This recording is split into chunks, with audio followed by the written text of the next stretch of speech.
आपली चूक आहे ती सुधारायचा प्रयत्न करा. बघा, तुम्हाला ध्यान देतो ते आत्मबळ वाढल्यानंतर आपल्याला ती ताकद मिळते व्यसन सोडायची, आपल्याला ताकद मिळते आपल्या वाईट सवयी सोडायची, आपल्याला ती ऊर्जा मिळते, ताकद मिळते वाईट गोष्टीचा त्याग करायचा. आणि त्या तुम्हाला जमल्या पाहिजे आणि त्या तुम्ही केल्या पाहिजे तरच त्याचा उपयोग आहे. ऐकून नुसतं माहिती असून काय उपयोग आहे प्रत्यक्षात आचरणात नाही आणलं तर. त्यामुळे ह्या गोष्टींकडे विशेष लक्ष द्या. प्राणायामाने पुढचं सत्र सुरू करूया. मांडी घालून बसायला सर्वांना. सगळ्यात पहिला प्राणायाम आपण करणार आहोत भस्त्रिका प्राणायाम. कुठला करणार? भस्त्रिका प्राणायाम. भस्त्रिका प्राणायाम कसा करतात हे कारण आहे. सो ह्या सगळ्या गोष्टी ह्या खूप महत्वाच्या आहेत. सो अन्न कसं सेवन करायचं ह्याला सुद्धा खूप महत्व आहे. वेळेवरती ते सेवन केलं पाहिजे ह्याला खूप महत्व आहे. सो ह्या सगळ्या गोष्टी जर आपण पाळल्या अन्नाच्या बाबतीमध्ये, आहाराच्या बाबतीमध्ये, तर अनेक प्रकारचे रोग आपण टाळू शकतो आणि झालेले रोग सुद्धा आपण नुसते काही बदल केले आपल्या जेवणाखाण्यामध्ये वेळेमध्ये तरी आपण बरे करू शकतो. उदाहरणार्थ डायबिटीज वाल्यांनी 7च्या आधी जेवण खातो.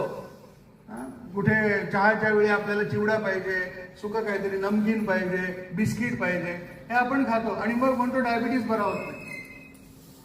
सो 2 आहारांच्या मध्ये काही खाता कामा नाही.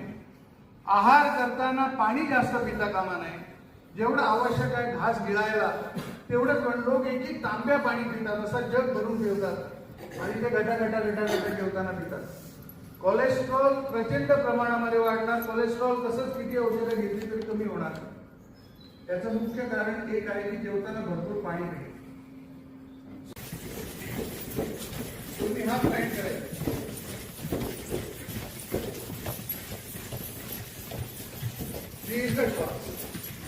दुसरा प्रकार, वयस्क व्यक्तीची सावकाश करा.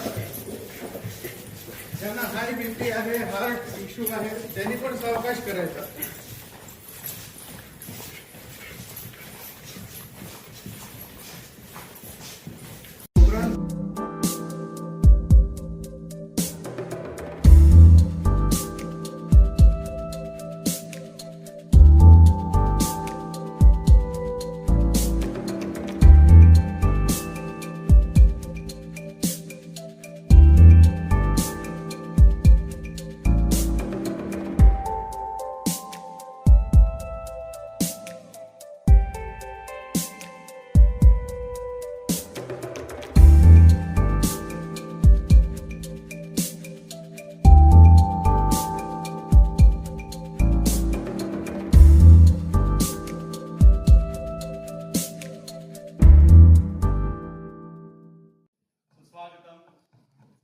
पतंजली योग समिती बांदा, ग्रामपंचायत बांदा आणि पोलीस स्टेशन बांदा यांच्या संयुक्त विद्यमाने जिल्हा पतंजली सिंधुदुर्ग आयोजित आजचं हे दिवस आहे.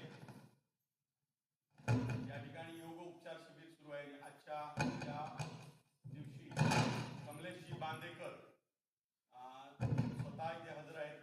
त्यांचं मूळ गाव सुद्धा हेच आहे आणि आम्हाला सुरुवातीपासून गेल्या 8 वर्षापूर्वीपासून खूप सारं सहकार्य त्यांनी केलेलं आहे. आमच्या बांदा पतंजलीच्या वतीने मी पावसकर सरांना विनंती करेन की त्यांनी पुष्पगुच्छ देऊन त्यांचं स्वागत करावं.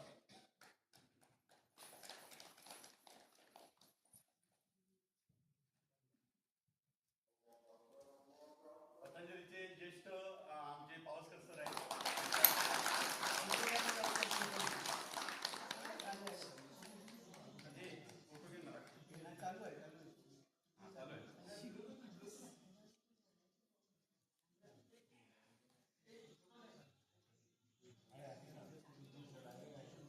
आणि मी आजच्या वर्गाला वर्ग सुरू करण्यासाठी सगळी सूत्र कमलेशजी बांदेकर सर यांच्याकडे सुपूर्द करतो.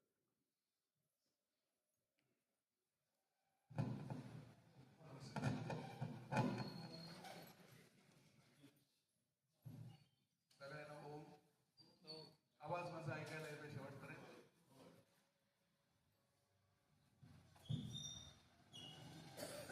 सगळ्यांचं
हा तिसरा दिवस आहे. येत आहेत 1, 2, 3, 4. ठीक आहे. 5, 6, 6, 7, 10 जण साधारण.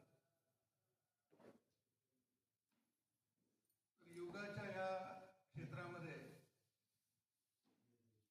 तुमच्यामधले साधारण 10 ते 12 जण नवीन आहेत. त्या सगळ्यांचं सुद्धा स्वागत.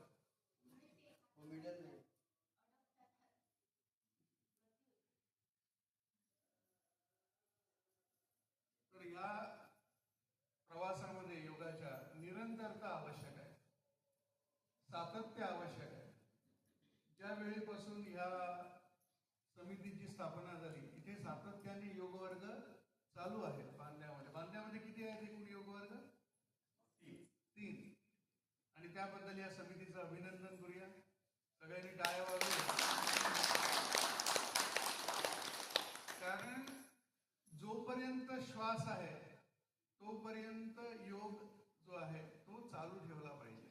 एकदा आपण हे शिकल्यानंतर ते शिक्षण आपल्याला पूर्णत्वाकडे न्यायचं आहे. आणि योगाचा सर्वांगीण सर्व दृष्टिकोनातून अभ्यास आवश्यक आहे. म्हणजे योगाकडे फक्त व्यायाम प्रकार म्हणून न बघता योग हा मनुष्याच्या जीवनाची इति कर्तव्यता, म्हणजे जीवनाचं ध्येय जे आहे ते प्राप्त करण्याचा मार्ग आहे. ह्या दृष्टिकोनातून योगाकडे बघितलं पाहिजे. योग ही जीवन पद्धती झाली पाहिजे. आपलं जीवन हे योगिक जीवन झालं पाहिजे, एक साधकाचं जीवन झालं पाहिजे. आणि संपूर्ण जीवनामध्ये प्रत्येक क्षणोक्षण प्रत्येक श्वासाबरोबर आपल्याकडून योग घटित झाला पाहिजे. मी मोठी गोष्ट बोलतोय आणि तो समजण्याची आवश्यकता आहे. आपल्या आहाराच्या माध्यमातून, आपल्या दिनचर्येच्या माध्यमातून, आपल्या विचारांच्या माध्यमातून हा प्रकट झाला पाहिजे, तो व्यक्त झाला पाहिजे की तुम्ही योग करताय असं कोणाला सांगावं लागता कामा नये. तुम्हाला तुमचं आचरणच योगिक आचरण असलं पाहिजे. आणि त्या दृष्टिकोनातून योगाचा निरंतर क्षणोक्षण अभ्यास झाला पाहिजे, केला पाहिजे. जे वर्षानुवर्ष योग शिक्षक आहेत त्यांच्यासाठी हीच सूचना आहे, आणि जे नवीन ह्या क्षेत्रात पाऊल टाकतायत त्यांच्यासाठी तीच सूचना आहे की हा काळापुरता फक्त सकाळचं 1-1.5 तास आपण योग करणार म्हणजे आपण साधक झालो, योग साधक झालो किंवा आपण योगी झालो असं नसून 24ही तास तो आपल्या स्वतःमध्ये मुरला पाहिजे. आणि तो निरंतर अभ्यास म्हणजे साधकत्व आहे. आणि हा अभ्यास अष्टे आधारित आहे.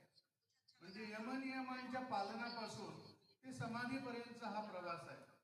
दैनंदिन जीवनामध्ये कसं आचरण असावं त्याला अनुशासन म्हणतो. योगाचं अनुशासन, अथ योगानुशासन इथून सुरुवात आहे आणि समाधी त्याचा शेवट आहे. तर ह्या संपूर्ण योग वर्गामध्ये तुम्ही येताना 1-1.5 तास जो काही तुम्ही दररोजचा अभ्यास यापुढे करणार किंवा करत आलेला आहात, तो जसा आपण बॅटरी चार्ज करतो ती 24 तास आपण मोबाईल वापरतो पण अर्धा तास आपण चार्ज करतो, तसं हे चार्जिंग आहे. आणि त्याचा वापर तुम्हाला संपूर्ण 24 तास केला पाहिजे. आपलं संपूर्ण आचरण सुधारलं पाहिजे. आपला स्वभाव जो आहे तो सात्विकतेकडे कसा जाईल ह्याचा अभ्यास केला पाहिजे. म्हणजे तामसी गुणापासून सत्व गुणाकडे आपली वाटचाल कशी होईल ह्याचा सतत निरंतर अभ्यास आणि स्वाध्याय करत 24 तास राहिला पाहिजे. आणि त्याचं बळ देण्याचं काम हा सकाळचा 1 तास तुमच्या जीवनामध्ये करणार. म्हणजे हे जे काही चार्जिंग आहे हे चार्जिंग तुम्हाला पुढचे 24 तास जे आहे. म्हणून आपण असं म्हणतो की एकदा जेवून आमचं शरीर धारण होत नाही, त्यासाठी तुम्हाला दररोज जेवावं लागतं. तसाच योगाभ्यास सुद्धा तुम्हाला नित्य करावा लागणार. दररोजचा 1-1.5 तास ज्यावेळी तुम्ही योगाभ्यास करणार ती बॅटरी तुम्ही चार्ज ठेवणार, त्यावेळी पुढचे 24 तास हे सगळं करण्याची ऊर्जा तुम्हाला, पॉझिटिव्ह ऊर्जा तुम्हाला मिळणार. 3-4 गोष्टी साधकाच्या दृष्टिकोनातून महत्वाच्या ते मी सांगणार आहे आणि आपण नंतर योगाभ्यासाकडे वळूया. जो योग साधक आहे त्याने नेहमी सर्वांचं हिताचं चिंतन केलं पाहिजे.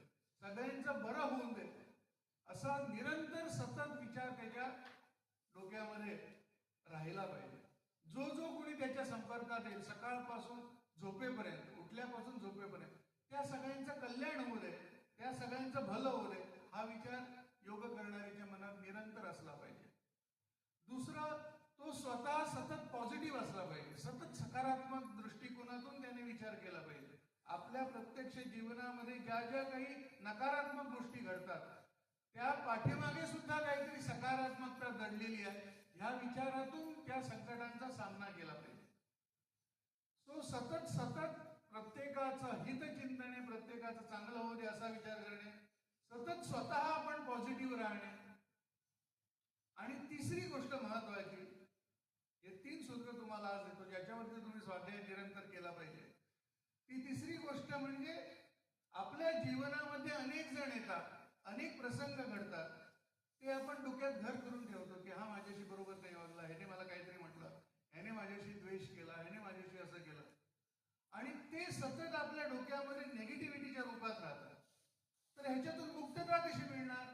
तर प्रत्येकाला क्षमा करणे हे त्याच्यातलं खरं बोम आहे. म्हणजे त्याच्यातलं खरं गुपित कशामध्ये आहे की प्रत्येक व्यक्तीला क्षमा करत जाणं, त्यांच्या चुकांसाठी जे आम्हाला वाटतं की त्यांनी चूक केलेली आहे यासाठी प्रत्येकाला क्षमा करत राहणं, आणि आपल्या हातून जर काही चूक घडलेली असेल आणि त्याची सल जर आपल्या मनामध्ये असेल तर त्यासाठी दुसऱ्याची क्षमा मागणं हे खूप महत्वाचं आहे. आपण आपल्या घरामध्ये सुद्धा आपण क्षमा मागत नाही, आपला अहंकार तिथे आड येतो. नवऱ्याबरोबर भांडण झालं, आपल्याला कळलंय की आपलं चुकलंय, बायको बरोबर भांडण झालं, आपल्याला कळलंय की आपलं चुकलंय, पण आपण क्षमा मागत नाही.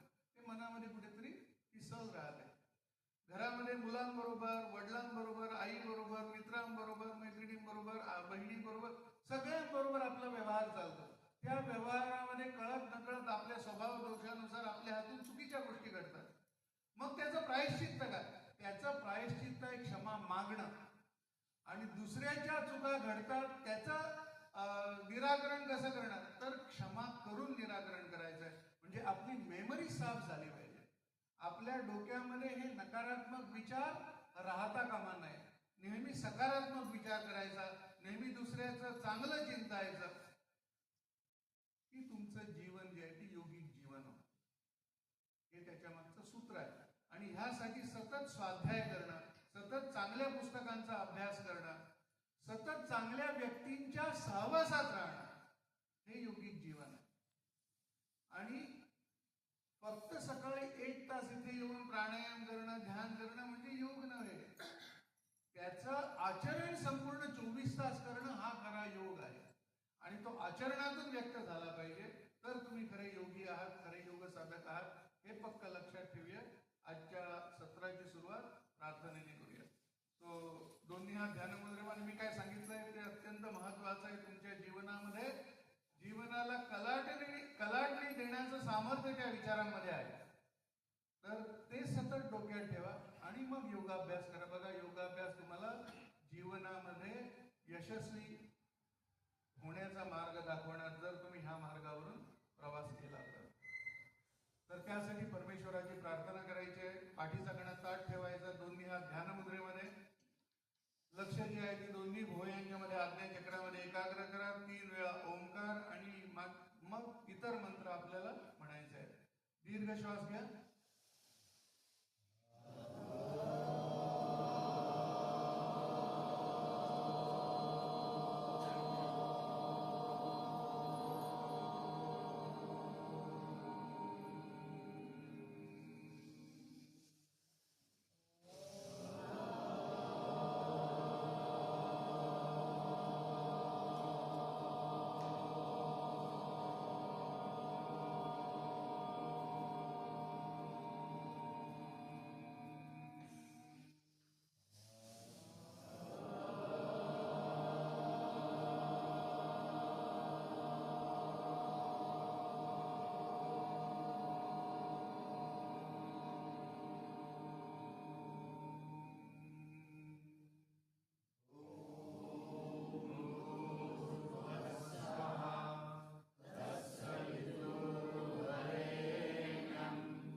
शरीर तंदुरुस्त ठेवणे आणि मन स्वच्छ ठेवणे यासाठी योगाभ्यास आवश्यक आहे.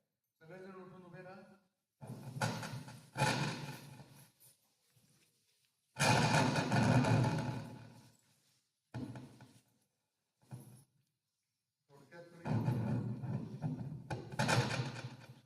थोडक्यात करूया आपण. माझा आवाज शेवटपर्यंत जातो? ठीक आहे. सुरुवातीला स्ट्रेचिंग करूया. दीर्घ श्वास घ्या. श्वास सोडत खाली. पुन्हा एकदा.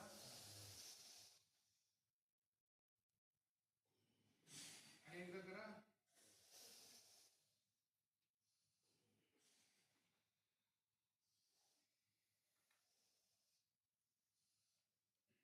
दोन्ही पायामध्ये थोडं अंतर. तिर्यक ताडासन. तुम्ही डाव्या बाजूने झुका, मी उजव्या बाजूने झुकणार. दीर्घ श्वास आतमध्ये घ्या. तुम्ही डाव्या बाजूने श्वास सोडत मध्ये या. पुन्हा एकदा ऑपोजिट डायरेक्शन. दीर्घ श्वास आतमध्ये घ्या. संपूर्ण शरीरावरती कसा ताण पडतोय तिथे लक्ष द्या. लक्ष शरीरावरती. पुन्हा एकदा श्वास घ्या. शरीरावर कसा ताण पडतोय तिथे लक्ष द्या. श्वास सोडत मध्ये या.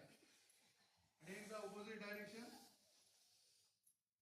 लक्ष संपूर्ण आपल्या शरीरावरती. मन जे आहे ते एकाग्र करायचं आहे शरीरावरती. आपण व्यायाम करताना शरीरावरती लक्ष एकाग्र करायचं आहे. आणि शरीरावरती कुठे कुठे ताण पडतो, ज्यावेळी आपण स्लो एक्सरसाइज करतो त्यावेळी कुठे ताण पडतो तिथे लक्ष द्यायचं आहे. आसन करताना सुद्धा आसनामध्ये विशिष्ट स्थितीमध्ये शरीराच्या कुठल्या भागावरती ताण पडतो तिथे लक्ष द्यायचं आहे. त्याला म्हणतो आपण योगशास्त्रामध्ये वृत्ती अंतर्मुख करणे. अंतर्मुख आणि बहिर्मुख म्हणजे काय? अंतर्मुख म्हणजे आतमध्ये वळवणे, बहिर्मुख म्हणजे बाहेर वळवणे. आपण नेहमी बहिर्मुख असतो. आपलं लक्ष आपल्या स्वतःकडे असत, त्यांना स्वतःच्या विचारांकडे असतं. ते आपले आपण चालू असतं सगळं. शरीराचंही कार्य आपले आपण चालू आहे, विचारही आपले आपण चालू आहेत. आपला कशाच वरती कंट्रोल नाही. योगामध्ये आपण शरीरावरती कंट्रोल आणतो आणि विचारावरती कंट्रोल आणतो. त्याचा अभ्यास झाला पाहिजे. तो हा अभ्यास आहे. तो स्वतःच्या आतमध्ये बघायला शिका. व्यायाम करताना, प्राणायाम करताना, आसन करताना वृत्ती काय झाली पाहिजे? अंतर्मुख झाली पाहिजे. काय झाली पाहिजे? अंतर्मुख म्हणजे आतमध्ये आपण बघितलं पाहिजे. तो दोन्ही हात कमरेवरती. कंबर गोल फिरवा. कमरेवरती ताण कसा पडतो तिथे लक्ष द्या. कमरेवरती लक्ष द्या. कंबरदुखीसाठी हा प्रकार तुम्हाला मदत करणार. कंबरदुखी कमी करायला क्लॉकवाईज 7-8 वेळा आणि अँटी क्लॉकवाईज 7-8 वेळा उलट्या दिशेने फिरवा. दीर्घ श्वासाबरोबर फिरवायचे. लांब लांब श्वास घ्यायचे. दीर्घ श्वास घ्या. श्वासाबरोबर व्यायाम करा. विश्राम. दोन्ही हात पुढे घ्या. ट्विस्ट करणार संपूर्ण शरीर. तुम्ही उजव्या बाजूला, आम्ही डाव्या बाजूला. पुन्हा एकदा पुढे या. दीर्घ श्वास घ्या. तसाच होल्ड करा श्वास. रोखून धरा. खांदे आणि कंबर इथे लक्ष द्या. बघा कशी ट्विस्ट झालेली आहे. पुढे नॉर्मल श्वासोच्छ्वास. Opposite direction. पुन्हा श्वास आतमध्ये भरायचा. पुन्हा टर्न व्हायचा. 2 3 ऑपोजिट डायरेक्शन. 4 5 श्वास आतमध्ये भरा. 6 श्वास सोडत पुन्हा मध्ये यायचं. 7 पुन्हा श्वास आतमध्ये घ्यायचा. 8 7 6 5 4 3 2 आणि 1. दीर्घ श्वास हे प्रत्येक व्यायाम करायचा आहे. लांब दोन्ही हात वरती उचला. दीर्घ श्वास घ्या आणि श्वास सोडत पुढे बेंड व्हायचा आहे. दोन्ही पायाच्या अंगठ्यानं हात टेकवायचे. पुन्हा एकदा दोन्ही हात वरती घ्या. श्वास पूर्णपणे आतमध्ये भरायचा. श्वास सोडत पुढे बेंड व्हायचा. कोणाला कंबर दुखी आहे त्याने आपल्याला जेवढं जमतं कंबर न दुखता तेवढंच वाकायचं आहे. पुन्हा एकदा दीर्घ श्वास घ्या. कंबर दुखी असणाऱ्यांनी जास्त वाकायचं नाही, फोर्स घालायचं नाही.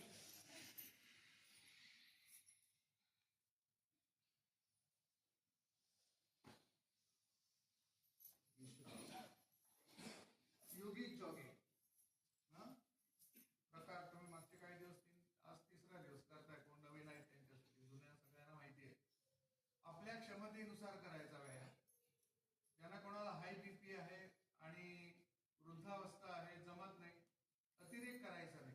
आपली जेवढी कॅपॅसिटी असेल तेवढं करायचं आणि हळूहळू वाढवत जायचं. आपल्या जसा स्टॅमिना वाढत जातो तसा वाढवायचा. शेजारचा करतोय म्हणून आपण जास्त फोर्सने करायला जायचं नाही. तो करा सुरुवात. कोण वयस्क आहे त्यांच्यासाठी स्लो आणि इतरांनी दीर्घ श्वासाबरोबर. मागचे पाय जे आहेत ते टेकवले पाहिजे पुढ्याला. दोन्ही हात बेंड करायचे.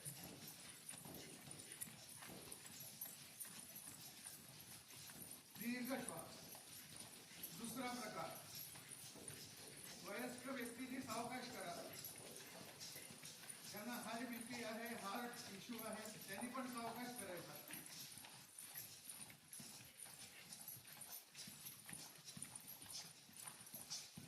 तिसरा प्रकार, दीर्घ श्वास. पाय एकदम वरती उचलायची, छातीला टेकवायचा प्रयत्न करायचा. स्पीड मध्ये करायचं.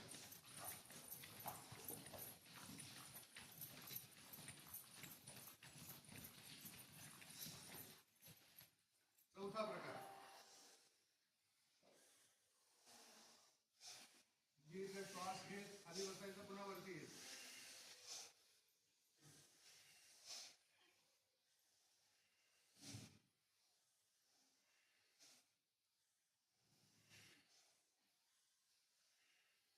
विश्राम. दोन्ही पायामध्ये अंतर, दोन्ही हात पुढे घ्या. एकेका पायावरती जोर द्या.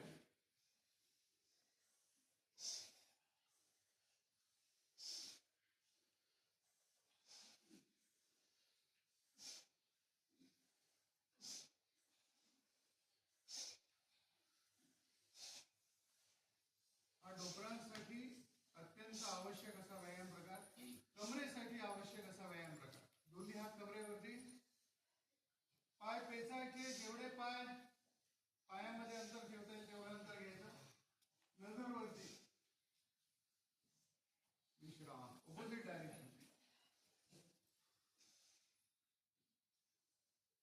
विश्राम. पुन्हा ऑपोजिट डायरेक्शन.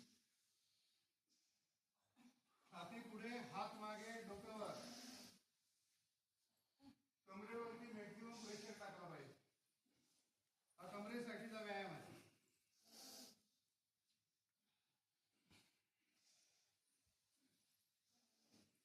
करा, 8-10 वेळा करा.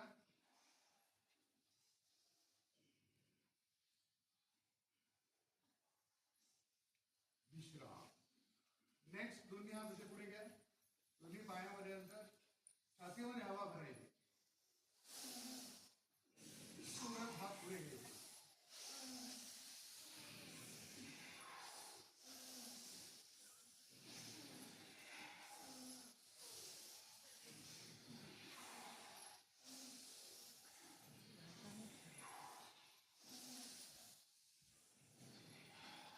नाकाने हवा घ्यायची आणि नाकाने सोडायची.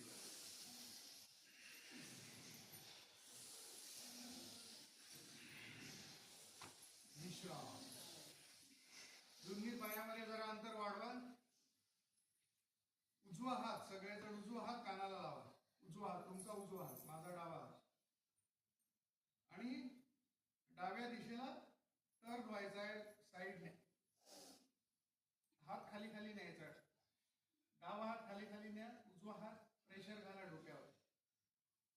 वरती या. पुन्हा दुसरा हात घ्या. ऑपोजिट आहे. श्वास कंप्लीट. साईडने वळतो म्हटल्यानंतर काय करायचं? श्वास आतमध्ये घ्यायचा. आपण साईडने वळतो, पुढे वळत नाही. पुढे वळताना श्वास सोडायचा. बाजूने वळताना श्वास आतमध्ये घ्यायचा. मध्ये येताना नॉर्मल श्वासोच्छ्वास. पाठीमागे वळताना श्वास आतमध्ये घ्यायचा. लक्षात राहिलं? पाठीमागे वळताना काय करायचं? श्वास आतमध्ये घ्यायचा. पुढे ज्यावेळी वागतो त्यावेळी काय करायचं? श्वास सोडायचा. साईडने बेंड होतो त्यावेळी श्वास आतमध्ये घ्यायचा. मध्ये येताना नॉर्मल श्वासोच्छ्वास. लक्षात राहिलं सगळ्यांच्या? करा. वरती या पुन्हा.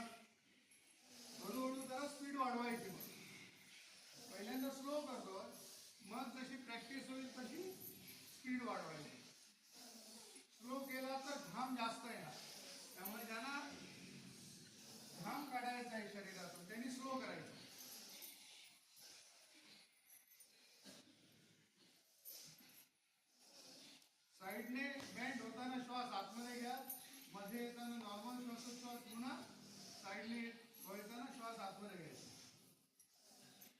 विश्राम. नेक्स्ट दोन्ही हात असे धरायचे आणि उजवा हात डाव्या पायाच्या अंगठ्याला लावायचा, पुन्हा वरती यायचं, पुन्हा डावा हात उजव्या पायाच्या अंगठ्याला लावायचा.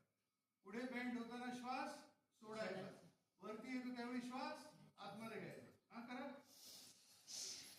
पुन्हा वरती या, पुन्हा ऑपोजिट डायरेक्शन, पुन्हा वरती या. नजर वरती हाताकडे, हाताचा पंजा बघायचा.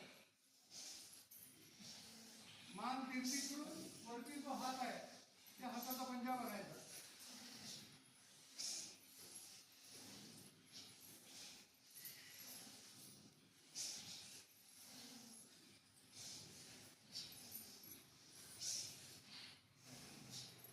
कोणाला कंबर दुखी आहे त्यांनी आपल्या क्षमतेनुसार पुढे वाकायचं आहे, अतिरेक करायचा नाही. विश्राम. नेक्स्ट दोन्ही हात वरती घ्यायचे आहे, श्वास आतमध्ये भरायचा, श्वास सोडत पुढे बँड व्हायचा.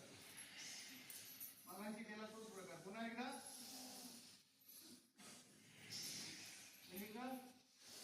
करा, 8-10 वेळा करा. श्वास आतमध्ये भरायचा, पुढे वागताना पूर्ण श्वास बाहेर काढायचा. पूर्ण श्वास आतमध्ये भरायचा, पूर्ण श्वास बाहेर काढायचा. हे करताना शरीर जे आहे ते पूर्णपणे बेंड करायचं. कमीत कमी 10 वेळा 15 वेळा. ज्यांना कंबर दुखी आहे त्यांनी जास्त वाकायचं नाही, नाहीतर मग कंबर दुखी वाढू शकते.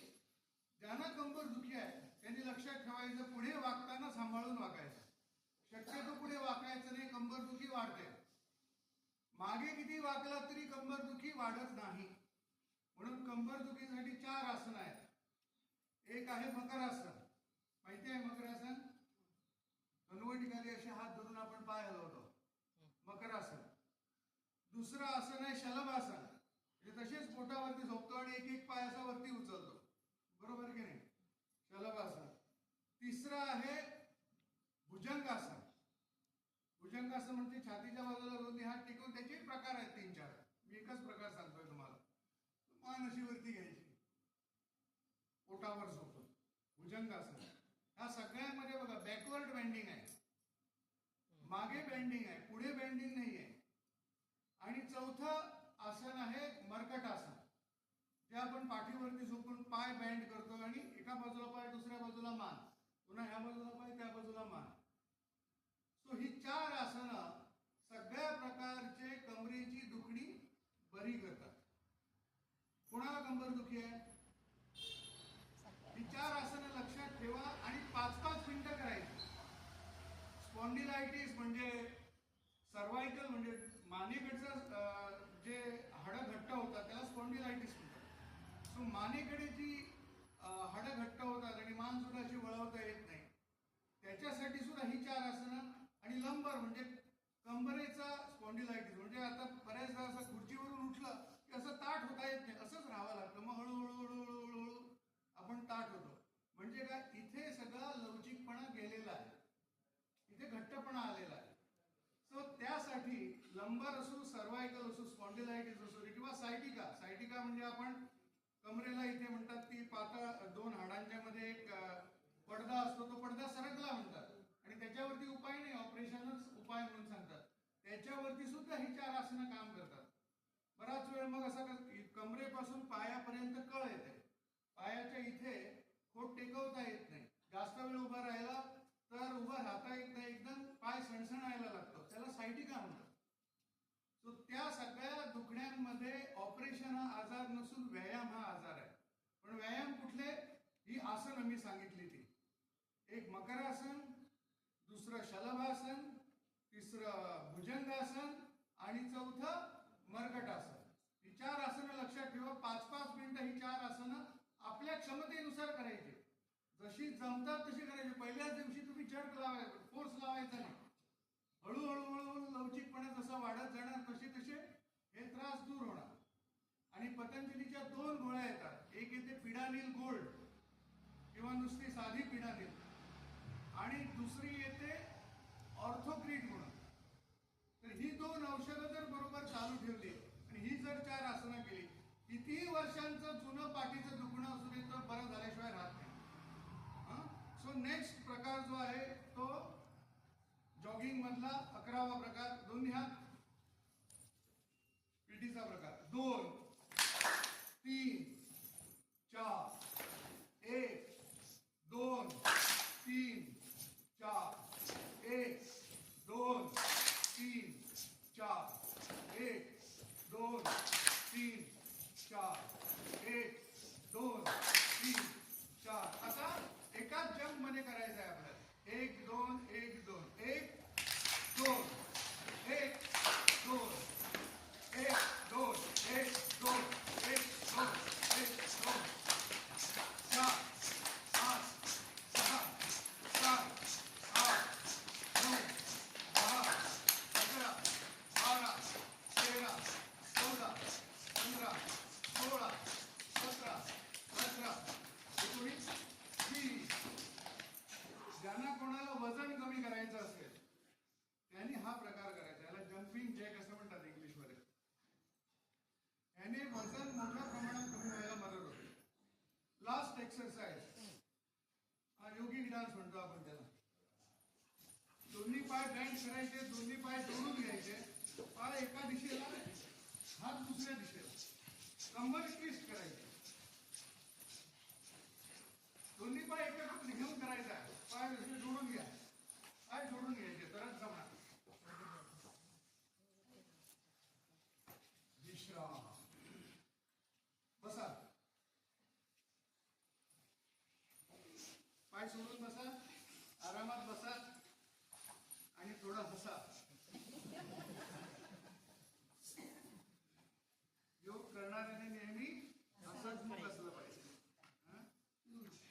सो माझ्याकडे वेळ कमी आहे म्हणून सगळ्या गोष्टी मला सगळं करता करता मला सांगाव्या लागणार. आता इतर गोष्टींबद्दल बोललो, तुम्ही पाय सोडून मोकळे बसायला हरकत नाही, कारण नंतर तुम्हाला पुन्हा मांडी घालायला लावणार. सो हे सगळं करताना सगळ्यात महत्वाचा आहे तो आहार. काय महत्वाचा आहे? आहारामुळे आहार शुद्धी, सत्वशुद्धी म्हटलेलं आहे. आपलं मन निर्मळ व्हायला सुद्धा आहार कारणीभूत आहे. लक्षात आलं? सो शरीराचं शरीर धारण करणे म्हणून आहार हा एकमेव उद्देश नाहीये. शरीराबरोबर मन शुद्ध झालं पाहिजे, त्यासाठी त्या पद्धतीने आपल्याला आहार घेतला पाहिजे. आता शरीर शुद्ध होण्यासाठी आपण ठीक आहे, आपण डॉक्टरनी सांगितल्याप्रमाणे डाएट वगैरे सगळं पाळतो आणि त्याप्रमाणे आपण आहार करतो. पण मनाच्या शुद्धीचं काय? मन पवित्र राहिलं पाहिजे, मनामध्ये निगेटिव्ह विचार येता कामा नाहीत. त्यासाठी काय करायला पाहिजे? त्यासाठी सात्विक आहार केला पाहिजे. तर सात्विक आहार म्हणजे काय? सात्विक आहार म्हणजे कोणाचीही हिंसा न करता जो आपण आहार ग्रहण करतो तो सात्विक आहार. एक परिभाषा करू. कुठल्याही प्रकारचं अति तिखट, अति आंबट, अति खारट नसलेला आहार म्हणजे सात्विक आहार. शिळं पाकं न खाता साधं सरळ जेवण म्हणजे सात्विक आहार. सात्विक आहाराच्या अनेक परिभाषा आहेत. आपल्याला जे शक्य आहे आपल्या परिस्थितीनुरूप त्याप्रमाणे जास्तीत जास्त शुद्ध आहार करायचा आणि तो सुद्धा जे अन्न आपण आहारामध्ये वापरतो ते अन्न सुद्धा चांगल्या कमाईतून आलं पाहिजे असं सुद्धा सांगितलेलं आहे. जोडोनिया धन उत्तम व्यवहार आहे. तुकाराम महाराजांचा एक अभंग आहे, उदास विचारे वेच करे. तो उत्तम व्यवहारातून जोडलेल्या धनाने आलेला आहार हा आपण शुद्धतेने ग्रहण केला पाहिजे. तुम्ही बघा, देवाला आपण ज्यावेळी नैवेद्य दाखवतो त्यावेळी किती शुद्धता पाळतो त्याचा विचार करा. आंघोळ करतो, सोहळं नेसतो, त्यानंतर तो आहार करताना आपण पहिल्यांदा पूजा करतो. आधीच्या काळात चुली असायच्या, चुलीची पूजा करायची. आता म्हणा विषय मागे पडलाय तो, पण पवित्र वातावरणामध्ये ते अन्न आपण तयार करायचा प्रयत्न करतो. त्यानंतर ते पवित्रतेने वाढतो. जेवणारा सुद्धा जर धार्मिक कार्यक्रम असेल, खाली बसतात, देवाची काय म्हणतात त्याला, स्तोत्र म्हणतात, मंत्र म्हणतात आणि देवाच्या नामोच्चाराबरोबर तो प्रसाद ग्रहण करतात. प्रसाद म्हणून ग्रहण करतात. अन्न हा प्रसाद म्हणून ग्रहण केला पाहिजे. आपल्या घरामध्ये दैनंदिन व्यवहारामध्ये सुद्धा यातलं जेवढं पाळता येईल तेवढं पाळायचा प्रयत्न करायचा. शुद्ध आचरणातून आलेला पैसा, त्या पैशातून खरेदी केलेलं अन्न आणि ते पवित्रतेने बनवून, म्हणजे वाईट विचारांमध्ये शिव्या घालत दुसऱ्याला आणि दूषण देत आपण जर आहार बनवत राहिलो तर तो आमच्या अंगाला लागेल की नाही याचा विचार करा, किंवा त्या अन्नातून काय मिळेल त्याचा विचार करा. सो घरात स्त्री जी आहे तिला लक्ष्मी म्हटलेलं आहे, स्त्री धन म्हटलेलं आहे. कारण घराचा संपूर्ण उत्कर्ष होण्यासाठी स्त्री कारणीभूत आहे, पुरुष नाही. पुरुषाने फक्त बाहेरचा व्यवहार सांभाळायचा आहे, घर सांभाळायचं लक्ष्मी नाही. म्हणून घरातली लक्ष्मी म्हणून स्त्रीला दर्जा आहे आपल्या सनातन संस्कृतीमध्ये. आणि तिचं मुख्य कार्य आहे आहार बनवणे. समाजाला, कुटुंबाला पोषण जे आहे ते त्या आहारातून झालं पाहिजे आणि तो त्या पवित्रतेने झाला पाहिजे. म्हणून स्त्रियांवरती मोठी जबाबदारी आहे या गोष्टीची. आणि ह्या पद्धतीने ज्यावेळी आपण आहार बनवू आणि तो सात्विक असेल आणि तो पोषक असेल तर व्यक्ती नेहमी निरोगी राहणार. घरातल्या व्यक्ती या निरोगी राहतात. बऱ्याच घरामध्ये अन्नदोष असतो आणि अन्नदोष जो आहे तो अनेक प्रकारचे रोग निर्माण करतो, अनेक प्रकारच्या चिंता निर्माण करतो. बरोबर जेवायला बसलेलो असताना भांडणं होतात आणि मग घरामध्ये असं होतं की मी जेवायला बसलो की तुला तो विषय काढायचा होता काय, मला सुखाने अन्न पण खाऊ देणार नाही काय वगैरे अशी भांडणं होतात घरामध्ये. आपण दैनंदिन जीवनामध्ये बघतो. हे अन्नदोषाचे परिणाम आहेत. तर त्याची शुद्धी कशी होते, तर धन जे काही कमवलेलं आहे त्याची शुद्धी दानाने होते. काही वेळा बऱ्याचदा कळत नकळत आपल्याकडून व्यवहार चुकीचे घडतात तरी सुद्धा पैसा अडका येतो. मग त्याची शुद्धी कशी होणार, दानाने शुद्धी होणार. तर चांगल्या ठिकाणी दान करायचं. अन्नदान, पैशाच्या दानाने पैशांची शुद्धी, अन्नदानाने अन्नाची शुद्धी. घरामध्ये आलेला आधीच्या काळात अतिथी देवो भव असं म्हणायचे. अतिथीला जेवण वाढणे करून याच्यामध्ये स्त्रीला आनंद असायचा, घरातल्यांना आनंद मिळायचा. त्याचं कारण असं की ती अन्नदान आहे, अन्नाची शुद्धी होते. सो अन्नदानाने अन्नाची शुद्धी, धनदानाने धनाची शुद्धी, विचारांच्या, चांगल्या विचारांच्या दानाने विचारांची शुद्धी. सतत सगळ्यांना चांगले विचार द्यायचे, त्याने काय होणार, आपले वाईट विचार गळून पडतात, विचारांची शुद्धी होते. तर हे दान आपल्या धर्मामध्ये सर्वश्रेष्ठ सांगितले. सगळ्या प्रकारच्या दानाला आपण सर्वश्रेष्ठ दान म्हणतो, कारण प्रत्येक दानाचं विशेष महत्व आहे आणि ते दान आपण केलं पाहिजे. तर ह्या सगळ्या दानातून आपल्या अन्नाची शुद्धी आणि एवढं सगळं करताना सात्विक अन्न जे आहे ते सेवन करताना शांतपणे न बोलता चावून चावून ते जेवण, त्याचा आहार करणं हे खूप महत्वाचं आहे. आपण काय करतो, फास्ट जेवतो, टीव्ही बघत जेवतो, गोष्टी करत जेवतो. तसं जेवण आपल्या अंगाला लागत नाही किंवा त्याच्यातून दोष उत्पन्न होतात. मग काय सांगितलेलं आहे आपल्या शास्त्रामध्ये, 32 वेळा चावायला सांगितलं. का सांगितलं, आता तर सायन्स आता त्या गोष्टी उघड करतात.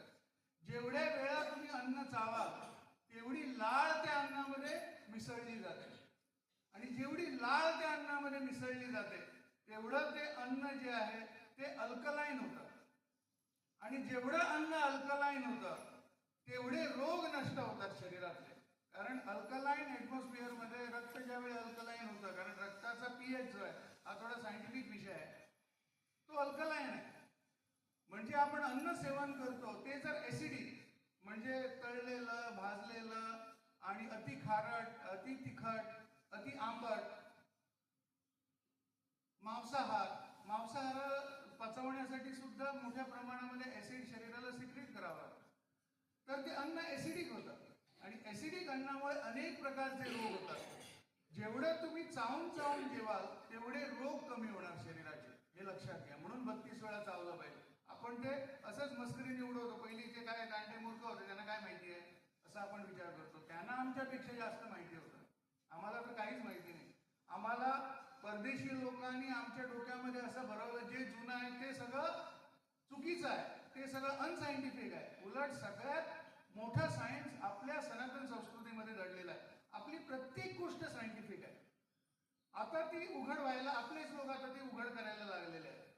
तर तसं हे अन्न सेवन करताना चावून चावून सेवन करायचं. गोविंद म्हणा असं म्हटलेलं आहे. गोविंद गोविंद म्हणा, याच्यावरती रिसर्च झाला. गोविंद म्हटल्यानंतर काय होतं? गोविंद म्हटल्यामुळे लिव्हरचं कार्य जे आहे ते सुधारतं. लिव्हरवरती त्या गोविंद म्हणण्याचा परिणाम होतो आणि त्याच्यामुळे कार्य सुधारतं. विठ्ठल म्हटलं की हार्टचं कार्य सुधारतं. जो दररोज विठ्ठल विठ्ठल विठ्ठल नामाचा गजर करेल त्याला अटॅक येणार नाही, कारण त्याच्या हार्टचं कार्यक्षमता सुधारते. हे ह्या रिसर्चवरून आता सिद्ध व्हायला लागलेलं आहे. तर ह्या ज्या लहरी आहेत, साऊंड वेव्स, त्या शरीरामध्ये ते बदल घडवतात. तसं गोविंद हा शब्द जो आहे त्याच्या ज्या वेव्स आहेत ते लिव्हर सुधारायचं काम करतात. म्हणून गोविंद म्हणत जेव्हा असं सांगितलेलं आहे, देवाचं नाव घेत जेव्हा असं सांगितलेलं आहे, त्याच्या पाठीमागे मोठं सायन्स आहे. सो आपल्याला अन्न जे आहे ते चावून चावून जेवलं पाहिजे. पवित्र विचारांनी ते जेवलं पाहिजे. इतर अन्न गडबड गोंधळ आपण जर मोठ्या मोठ्याने हसत गडबड करत जर आपण अन्न सेवन केलं तर अंगामध्ये वात वाढतो. आता वाताचे विकार खूप झालेले आहेत. ते वाताचे विकार होण्याची अनेक कारणं आहेत. त्याच्यामध्ये एक कारण जेवताना बडबडत आणि गोष्टी करत आणि उगाचच लांबवत जेवतो, हे कारण आहे. सो ह्या सगळ्या गोष्टी ह्या खूप महत्वाच्या आहेत. सो अन्न कसं सेवन करायचं ह्याला सुद्धा खूप महत्व आहे. वेळेवरती ते सेवन केलं पाहिजे ह्याला खूप महत्व आहे. सो ह्या सगळ्या गोष्टी जर आपण पाळल्या अन्नाच्या बाबतीमध्ये, आहाराच्या बाबतीमध्ये, तर अनेक प्रकारचे रोग आपण टाळू शकतो आणि झालेले रोग सुद्धा आपण नुसते काही बदल केले आपल्या जेवणाखाण्यामध्ये वेळेमध्ये तरी आपण बरे करू शकतो. उदाहरणार्थ डायबिटीज वाल्यांनी 7च्या आधी जेवलं पाहिजे.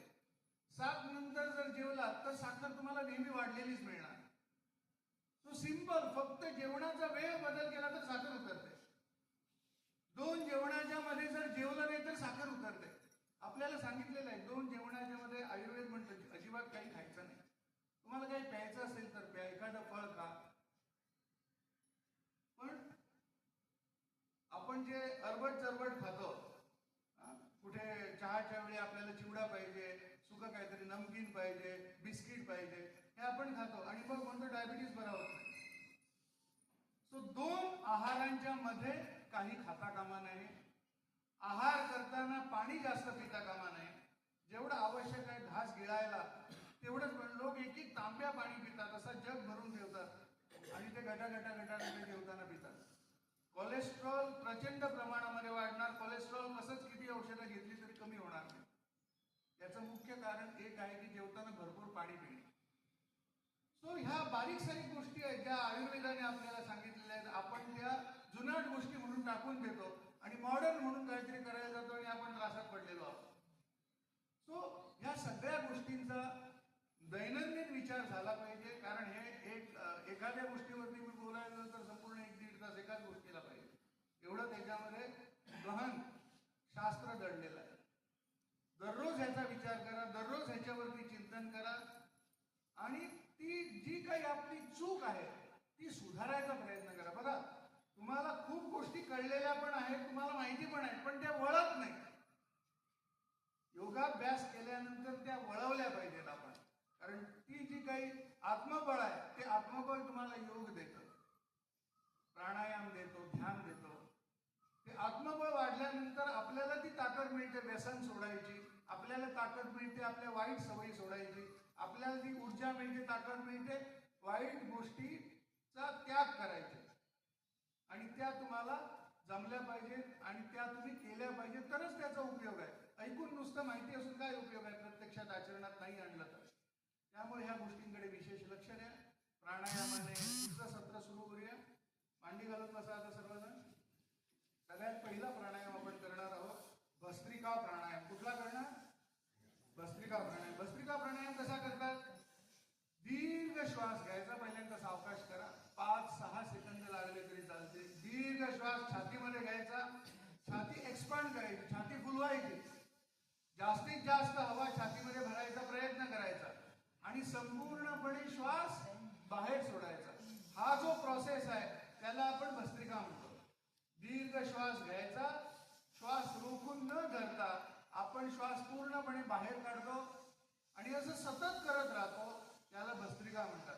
छातीची कॅपॅसिटी वाढवत चला. छातीची क्षमता 5-5.5 लिटर हवा घेण्याची आहे. आपण नॉर्मल व्यवहारामध्ये फक्त 500 ml हवा घेतो, म्हणजे अर्धा तांबे हवा घेतो. 5 ते 6 तांबे हवा घेण्याची आपली कॅपॅसिटी आहे. सो भस्त्रिका प्राणायामाच्या माध्यमातून आपण ती कॅपॅसिटी वाढवतो. सो दोन्ही हात ध्यान मुद्रेमध्ये, पाठ सरळ, मान सरळ, दीर्घ श्वास घ्या आणि सोडा.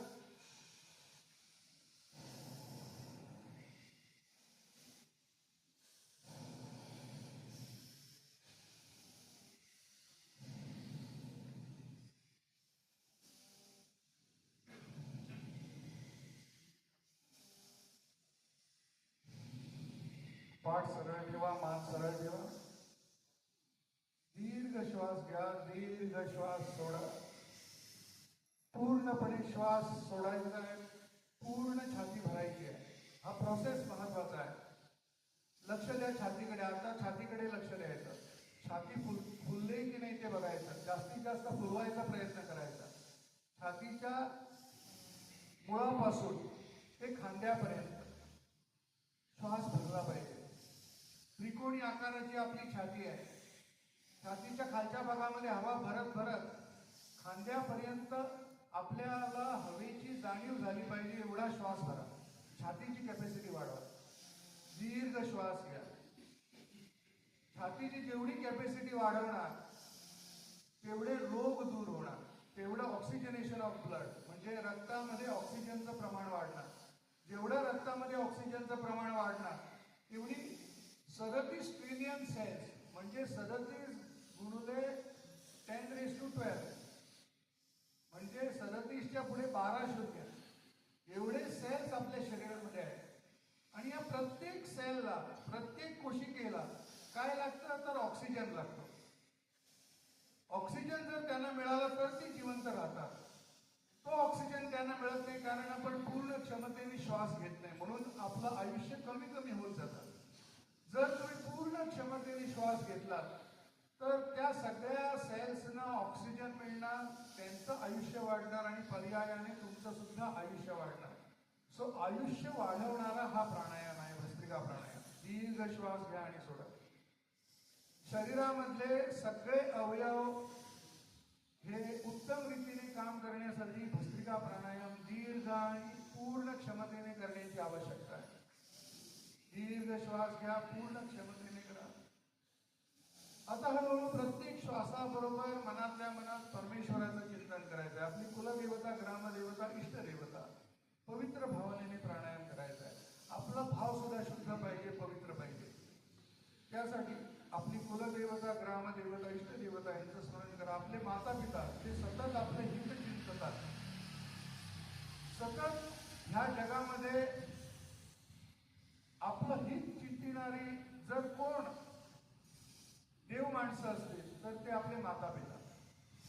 तो माता पित्यांना वंदन करायचं मनातल्या मनात आणि ह्या सगळ्या शक्तींना शरण जायचं. आपले गुरु, आपले माता पिता यांना शरण जायचं आणि शरणागत भावनेने, श्रद्धायुक्त अंतःकरणाने प्रत्येक श्वास आतमध्ये घ्यायचा आहे. दीर्घ श्वास घ्यायचा, सोडायचा, भस्त्रिका प्राणायाम. ह्या पद्धतीने पूर्ण समर्पित होऊन मनातल्या मनात त्या परमेश्वराचं चिंतन करत प्रत्येक श्वासाबरोबर त्या परमपिता पित्याचं नामस्मरण म्हणजे ओमकार, ओमचा जप करायचा. प्रत्येक श्वासाबरोबर ओमचा उच्चार मनातल्या मनात करायचा आहे. त्या परमेश्वराला शरण जायचं आहे. त्यांची कृपा, त्याची कृपा म्हणजेच हा श्वास आहे. हा श्वास आहे म्हणून आपलं जीवन आहे. श्वास, प्रत्येक श्वासाबरोबर आपला जन्म होतो. श्वास ज्यावेळी आपण बाहेर सोडतो त्यावेळी आपला मृत्यू होतो. लक्षात घ्या. तो प्रत्येक श्वासाबरोबर हा जन्म मरणाचा खेळ सुरू आहे. आपल्याला असं वाटतं की आपण एकदाच मरतो म्हणून. तुम्ही प्रत्येक क्षण जन्माला येता आणि प्रत्येक क्षण तुम्ही मरता. प्रत्येक श्वास तुम्ही जन्माला येता, प्रत्येक श्वास तुमचं मरण आहे. लक्षात घ्या. हा जन्म मरणाचा खेळ आहे आणि ह्याच्या पलीकडे आपल्याला जायचं आहे म्हणून हा प्राणायाम आहे. मनातल्या मनात ओमचा उच्चार, विश्राम, नॉर्मल श्वासोच्छ्वास. मी आज तुम्हाला इन्स्ट्रक्शन दिले प्राणायामाच्या बाबतीत, ती लक्षात ठेवायचे. नियमानुसार प्रत्येक दिवशी भस्त्रिका प्राणायाम सकाळी केला तरी तीच पद्धत, दुपारी वेळ असला दुपारी सुद्धा करायचा, संध्याकाळी वेळ असला संध्याकाळी सुद्धा करायचा, दिवसातून 2 वेळा 3 वेळा ज्या ज्या वेळी शक्य असेल त्या त्यावेळी महत्वाचे असे 3 प्राणायाम आहेत. एक हा भस्त्रिका प्राणायाम, दुसरा कपालभाती आणि तिसरा अनुलोम विलोम. हे तिन्ही प्राणायाम आपल्याला करायचे आहेत. हे प्राणायाम तुमचं शरीर शुद्ध करणारच, तुमचे सगळे रोग नष्ट करणार, त्याचबरोबर मन पण शुद्ध करणार. जीवन जे आहे ते जीवन समृद्ध करण्यासाठी, यशस्वी करण्यासाठी हे 3 प्राणायाम तुम्हाला महत्वाच्या तुमच्या जीवनामध्ये भूमिका बजावणार. त्यासाठी केले मात्र पाहिजे. भस्त्रिका प्राणायाम 5 मिनिटं ते 10 मिनिटं, कपालभाती प्राणायाम जो आता आपण करणार आहोत तो 15 मिनिटं ते अर्धा तास, आणि अनुलोम विलोम प्राणायाम सुद्धा 15 मिनिटं ते अर्धा तास. किती वेळ करायचा? जेवढी आपली क्षमता असेल, जेवढं आपल्याला शक्य असेल तेवढा वेळ करायचा. त्याला बंधन नाही. तुम्ही 24 तास सुद्धा प्राणायाम करू शकता, त्याला बंधन नाही.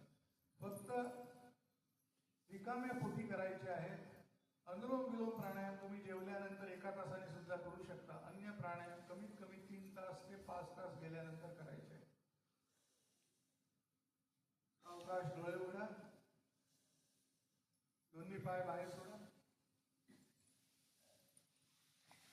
सूक्ष्म व्यायाम. एकच प्राणायाम केल्यानंतर पुन्हा आपण पाय सोडतो, कारण आपल्यामध्ये काही जण नवीन आहेत.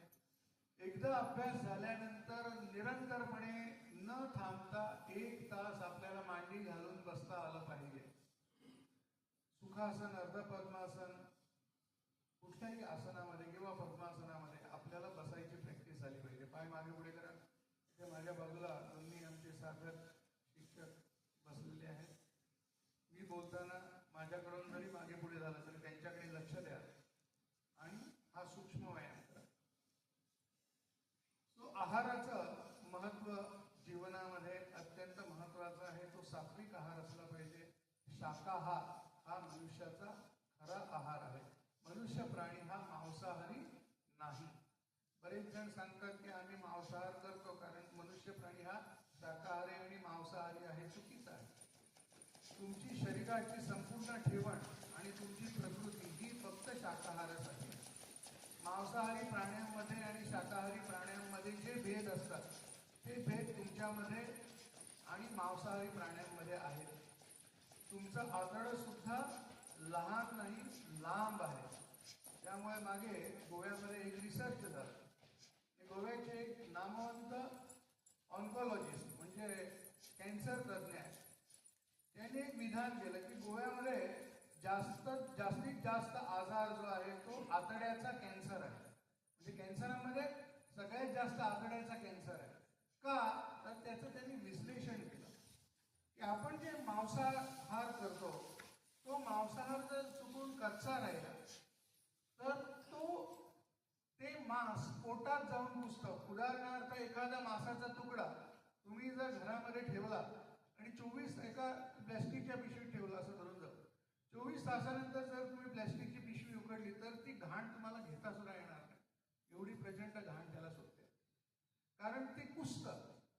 तसं मांस जे आहे ते जर वेळेत बाहेर पडलं नाही, 6 तासाच्या आत जर ते पोटातून बाहेर पडलं नाही तर ते पोटात कुसतं. आपलं आतडं एवढं लांब आहे की त्यातून बाहेर पडायला 24 तास लागतात आणि त्यामध्ये ते मांस कुसतं. आणि हिरवं जर कच्चं मांस असेल, चांगलं शिजलेलं नसेल तर ते कुसल्यामुळे आतमधलं आतडं सुद्धा ते कुसवतं. आणि एकदा जर त्याच्यामध्ये कॅन्सरस ग्रोथ झाली, कारण अशा कंडिशनमध्ये कॅन्सरस ग्रोथ होण्याची शक्यता जास्त असते, की मग पोटाच्या आतड्याचे कॅन्सर जे आहेत ते व्हायला लागतात. असं त्यांनी कारण सांगितलं. हे कारण मी तुम्हाला का सांगितलं? आमचं शरीर हे मांसाहारासाठी बनलेलंच नाही आहे. उदाहरणच द्यायचं झालं, तुम्ही मांजरं बघा, तुम्ही वाघ बघा, त्यांना नखं असतात. कुत्रे बघा, त्यांना नखं असतात. ती नखं आत बाहेर होतात. त्यांना टोकदार नखं असतात. तुम्हाला टोकदार नखं आहेत का? विचार करा. तुमची नखं आत बाहेर होतात का? मांजरांप्रमाणे विचार करा. दुसरं उदाहरण, मांसाहारी आणि शाकाहारी प्राण्यावर जे आपल्याला दिसतं ते मी सांगतो. ते सांगण्याचा दुसरं सांगतो तुम्हाला. त्या प्राण्यांना सुळे असतात, बरोबर की नाही? टोकदार दात असतात. तुम्हाला आहेत का? तुम्ही एखादा असा मनुष्य बघितलाय का ज्याला टोकदार दात आहेत आणि मुलगा जन्माला आला, अरे वा माझ्या मुलाला टोकदार दात आहे, असं कधी झालंय का? स्वप्नात सुद्धा तुम्ही तसा माणूस बघितला नाही. राक्षसांची चित्र आम्ही काढतो ते, माणसांची नाही. त्यानंतर तिसरं उदाहरण द्यायचं झालं तर समजा मांसाहारी प्राण्यांसमोर जर पाणी ठेवलं प्यायला, तर मांसाहारी प्राणी पाणी कसं पितो आणि शाकाहारी प्राणी आमच्या घरामध्ये म्हणजे गाय, बैल, म्हशी या शाकाहारी प्राणी आम्ही बघतो. मांसाहारी प्राणी मांजर, कुत्रा बघतो. त्यांच्यासमोर पाणी ठेवा. मांजर, कुत्रा प्राणी पाणी कसं पितात? जिभेने पितात, बरोबर की नाही? म्हणजे असं एक एक टाप टाप टाप आवाज येतो त्यांच्या पिण्याचा. आणि म्हशीच्या आणि गायीच्या समोर तुम्ही पाणी ठेवा, कशी पितात? तोंडाला लावून पितात, कारण आवाज येत नाही बघा त्यांच्या पिण्याचा. तोंडाला लावून पितात. माणसाला सांगा समोर पाणी ठेवून जिभेनेच प्यायला पाहिजे म्हणून. एक तरी थेंब पोटात जाईल का? एक सुद्धा थेंब पोटात जाऊ शकणार नाही. सो मनुष्य जो आहे त्याचं जर कंपॅरिझन शाकाहारी प्राण्यांबरोबर केलं आणि मांसाहारी प्राण्यांबरोबर केलं तर आपण कुठे फिट बसतो? कोणाबरोबर फिट बसतो? सांगा. खाणारे आहेत त्यांनी पहिल्यांदा सांगितलं पाहिजे, कारण बरेचसे एक्सक्युजेस ते लोक देत असतात. एनिवे मी सांगण्याचा प्रयत्न करतोय का, तर आपल्या आरोग्यासाठी, आपलं आरोग्य निरोगी जर राहिलं पाहिजे तर शाकाहार हा त्याच्यासाठी वरदान आहे. मांसाहारी नाही आहे, तो शिजवतो अन्न म्हणून खातो. समजा एक दिवस चिकन आणलं घरी आणि चिकन समजा बायकोने सांगितलं की नाही आज मला शिजवायला वेळ नाही, असंच मीठ मिरची लावून म्हणून, तुम्हाला एक सुद्धा तुकडा तुमच्या गळ्याखाली जाईल का म्हणून विचार करा. शिजवल्याशिवाय तुम्ही अन्न खाऊ शकत नाही. वाघाच्या समोर शिजवलेलं अन्न टाका, तो खाऊ शकत नाही. त्याला हिरवच पाहिजे, कच्चच पाहिजे. सो हा फरक आहे लक्षात घ्या, आणि तो आम्ही समजला पाहिजे. मनुष्याचं बाळ जन्माला येतं त्यावेळी डोळे मिटलेले असतात काय उघडे असतात? काय असतात? काय बारसं डोळे उघडल्यानंतरच करू असं आपण सांगतो का शेजारी बाजारात? आणि मांजरांची पिल्ला, कुत्र्याची पिल्ला कशी जन्माला येतात? डोळे मिटलेले असतात ते उघडे असतात. तो विचार करा, तुम्ही मांसाहारी आहात काय शाकाहारी आहात? तो एवढंच मला पुरेसं आहे. बाकी तुम्ही सुज्ञ आहात, काय सांगतोय ते समजायला. तर तुम्ही ठरवायचं आहे काय करायचं. आपण जर निरोगी राहायचं असेल विचाराने सुद्धा, शरीराने निरोगी राहायचं आहे विचाराने सुद्धा, तर आपल्याला सात्विक आहार केला पाहिजे. हे मनाशी गाठ बांधून घ्या. आणि जसा जसा योगाभ्यास करा, उदाहरणासाठी आले दाखवायला. आणि त्या प्राण्यांना रात्रीच्या वेळी दिसतं, आम्हाला 1 फुटापर्यंत दिसेल, लांबचं दिसणार नाही. त्यांना किलोमीटर पर्यंत लांबचं दिसतं, म्हणून ते शिकार करू शकतात. सो आपल्याला ह्या सगळ्या गोष्टींचा, आता मी तुम्हाला सांगतोय हे घरी जाऊन विचार करा या गोष्टींचा.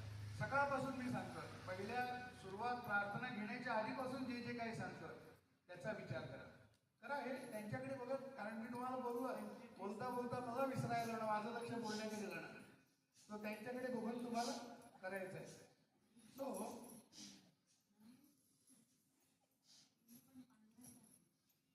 सो ह्या सगळ्या गोष्टी ज्या आहेत ह्या आपल्याला समजतात, पण त्या उमजत नाही, बरोबर की नाही?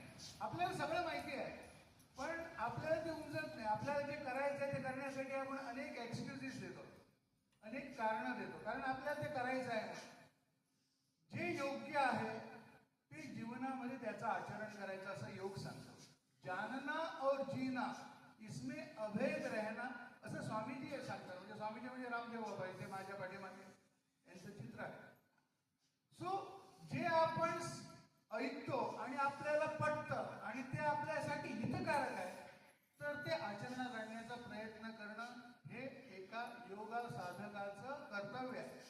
तुम्ही योग करता आहात, तुमचं कर्तव्य आहे की जे योग्य आहे त्याचं आचरण करायचं, जे आपल्याला समजलंय ते फॉलो करायचं. आणि त्यानुसार आपलं जीवन समृद्ध करायचं, कारण ह्याच्यामध्ये तुमचं जीवन समृद्ध होणार आहे. सो प्राणायामाकडे बोलूया. दुसरा प्राणायाम कपालभाती प्राणायाम.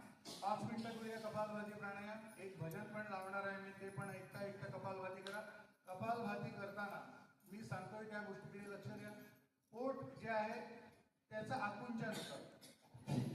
ज्यावेळी आपण असं करतो त्यावेळी पोट आवळून भीतर आतमध्ये येतं.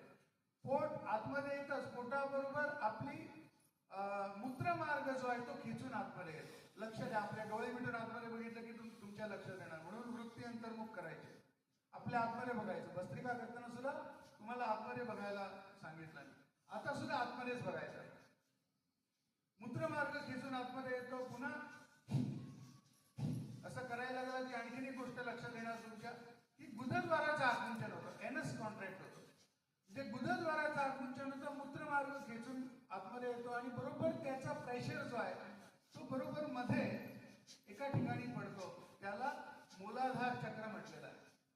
म्हणजे ह्या दोन्ही गोष्टींचा प्रेशर ज्या भागावरती पडतो ते मूलाधार चक्र हे लक्षात घ्या. तिथे कॉन्सन्ट्रेट करायचं आहे कपालभाती करताना सतत कंटिन्युअसली. आणि ते चक्र कुठे आहे तर आमच्या पुरुषांच्या बाबतीमध्ये सांगायचं झालं तर मूत्रमार्ग आणि गुदद्वार याच्यामध्ये बरोबर शिवल्याप्रमाणे चामडी असते, त्याला शिवण म्हणतात. त्याच्याबरोबर सेंटरला चामडीच्या 2 बोटं आतमध्ये असं ते स्थान आहे, कल्पना करा.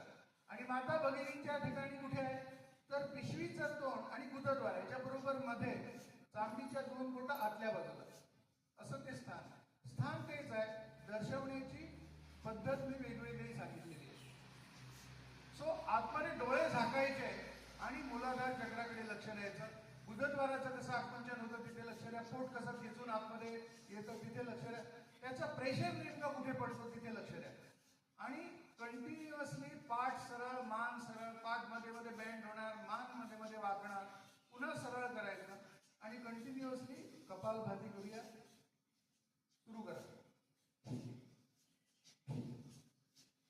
ज्यांचा हाय प्रेशर आहे, त्यांचा प्रेशर नेहमी जास्त असतो, त्यांनी सावकाश करायचा, म्हणजे ऑटोमॅटिकली प्रेशर नॉर्मल होणार. इतरांनी फास्ट करायला हरकत नाही. ज्यांचा प्रेशर आहे त्यांनी स्लो 2-4 सेकंदातून एकदा एवढ्या स्लो करायचं आहे. आणि इतरांनी 1 सेकंदातून एकदा अशा पद्धतीने सुद्धा कपालभाती करायला हरकत नाही.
जग में कभी न उसका चेहरा उदास होगा, जग में कभी न उसका चेहरा उदास होगा। भगवान की शरण में जिसका निवास होगा, गुरु की शरण में जिसका निवास होगा,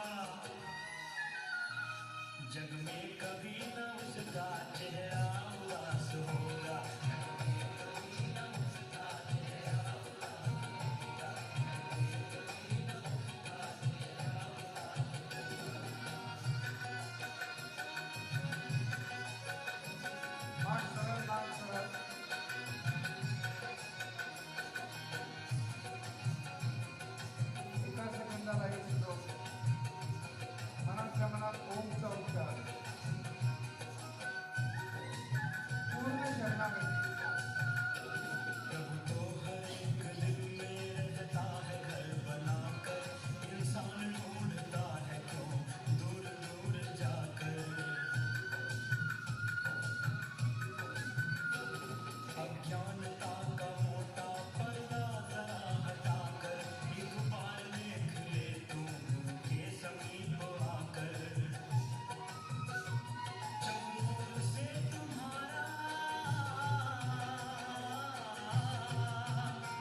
में कभी न उसका चेहरा उदास होगा, जग में कभी न उसका चेहरा उदास होगा, जग में कभी न उसका चेहरा उदास होगा, जग में कभी न उसका चेहरा उदास होगा, जग में कभी न उसका चेहरा उदास होगा।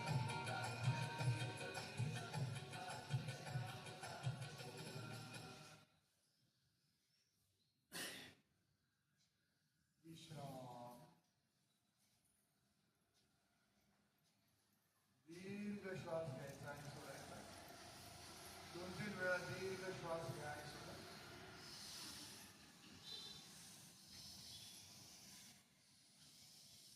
असा दीर्घ काळापर्यंत प्राणायाम करता आला पाहिजे. हा आज आम्ही 8 मिनिटं प्राणायाम केला. असा 15 मिनिटं करता आला पाहिजे, नॉनस्टॉप, कंटिन्युअसली, न थांबता, सातत्यपूर्ण. आणि लक्ष कुठे पाहिजे? मूलाधार चक्रावरती पाहिजे. कपालभाती करताना मूलाधार चक्रावरती लक्ष पाहिजे. पूर्ण स्वतःमध्ये लक्षपूर्वक एकाग्र हो प्राणायाम करायचा. कपालभाती. कपालभाती झाल्यानंतर अनुलोम विलोम एक थोडा वेळ, म्हणजे आता थोडा आपल्या पायाला आपण कष्ट दिले, तप करूया. आता पाय न सोडता आपल्याला बसायचं आहे. पाय वळले, पाय दुखले तर फक्त वरखाली करायचं. पाय दुखले आल्या खालचा पाय वरती, वरचा पाय खाली.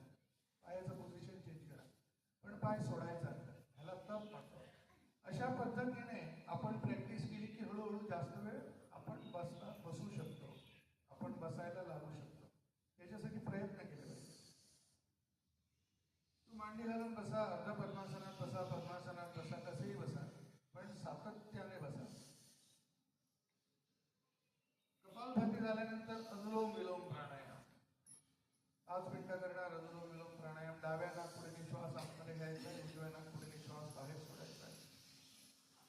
कंटिन्युअसली करा अनुलोम विलोम प्राणायाम. अनुलोम विलोम प्राणायाम करताना दोन्ही भुवयांच्या मध्ये आज्ञाचक्रामध्ये लक्ष एकाग्र करायचं.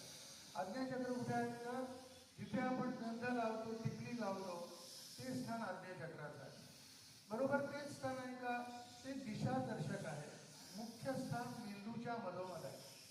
पण ज्यावेळी आपण त्या ठिकाणी लक्ष केंद्रित करतो त्यावेळी ऑटोमॅटिकली मेंदू जो आहे तो उत्तेजित व्हायला लागतो.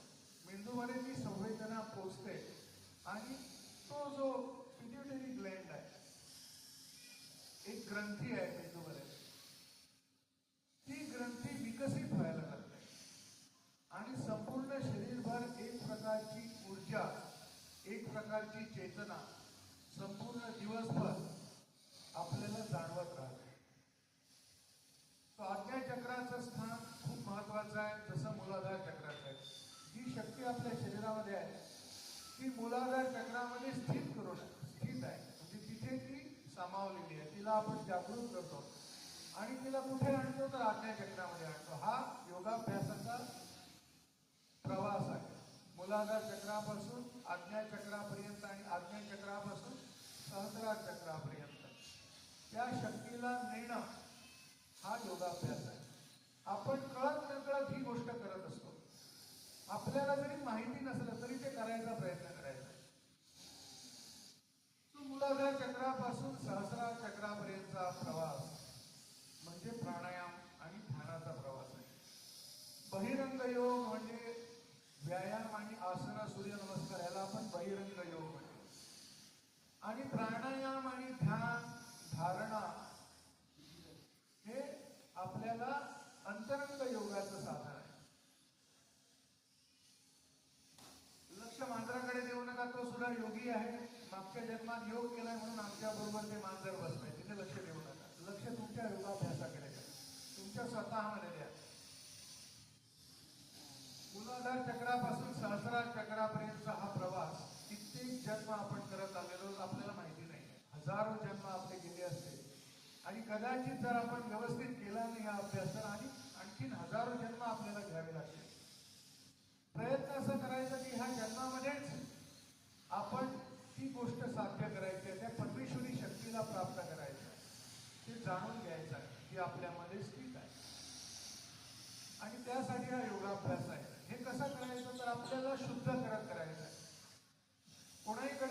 ज्यावेळी एखादी गोष्ट मागायला जातो, एखादं भांडं घेऊन जातो शेजाऱ्याकडे, समजा आपल्याला काही साखर आणायची असेल, दूध आणायचं असेल, आपण भांडं शुद्ध करून घेतो, साफ करून घेतो. त्याच्यामध्ये काहीतरी भरलेलं असेल किंवा न धुतलेलं भांडं असेल तर आपण ते पुढे करत नाही. तसंच परमेश्वराकडे ज्यावेळी आपण एखादी गोष्ट मागतो त्याच्या आधी आपल्या स्वतःला साफ केलं पाहिजे.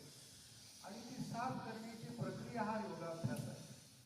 शरीर साफ करायचं आहे, मन साफ करायचं आहे, आत्म्याची शुद्धी करायची आहे. ती शुद्धी योगाभ्यासाने होते. बहिरंग शुद्धी बहिरंग योगाभ्यासाने होते.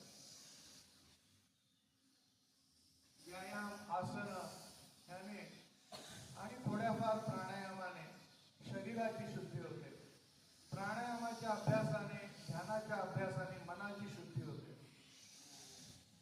आणि आत्म्याची शुद्धी प्राणायाम, ध्यान आणि परमेश्वरी कृपेने होते.